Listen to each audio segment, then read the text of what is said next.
A new report is raising troubled questions over the tornado that tore apart Joplin, Missouri 4 months ago. Now, the study says many residents ignored the warnings and the sirens telling them to take cover that day. CBS News national correspondent Dean Reynolds has more.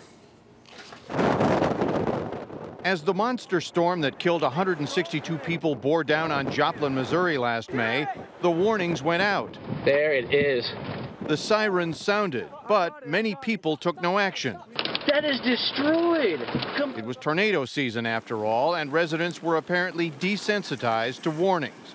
It's among the distressing findings from a government panel investigating the 200-mile-an-hour twister that leveled entire neighborhoods. The wind just took it like that and just turned me about 180 degrees and set me down on the concrete. Those interviewed felt the warnings didn't pertain to them or sought clarification before taking action, losing precious minutes. At 1:30 p.m. Central Time, the first tornado watch was issued for southwest Missouri. 3.5 hours later, a tornado warning went out for an area including northeastern Joplin. And 2 minutes after that, a siren sounded. At 5:17 p.m., another warning, this one more specific to Joplin. 17 minutes later, the tornado touched down as another siren sounded. By then, officials said, the destruction was underway.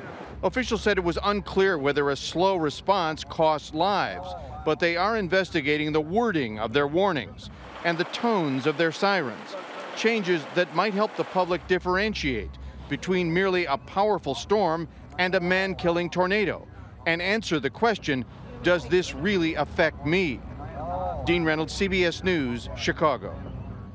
And joining us now is Katie Horner, chief meteorologist at our Kansas City affiliate, KCTV. She was forecasting on the day of the Joplin tornado. Katie, good morning.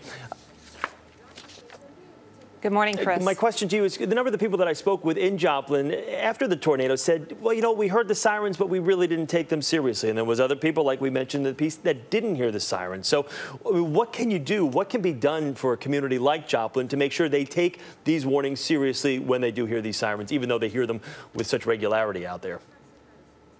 That's just it, Chris. 76% of all tornado warnings are false alarms. And also, when tornado warnings are issued, sometimes the entire county will sound the sirens. So many people have become desensitized because, number one, they hear tornado warnings all the time, or they hear the sirens all the time, and it never really affects them. So if you look at what we need to do as a weather enterprise, being radio, TV stations, National Weather Service, emergency managers, we need to reduce that false alarm rate, but we also need to be able to just sound the sirens for the people who are in the path of the storm, not for political boundaries, not for county lines, but for the people who are actually going to be impacted.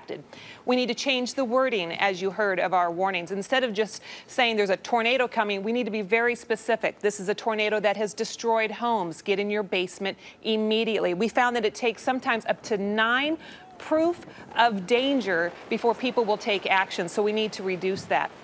For people at home, what they need to do is to be able to reduce the amount of risk proofs that they need before they take action. They need to know where their safest place is. If they don't have a basement, they need to build a shelter, or they need to have a friend who has a safe place to go to so they can get out of the tornado's path as quickly as possible.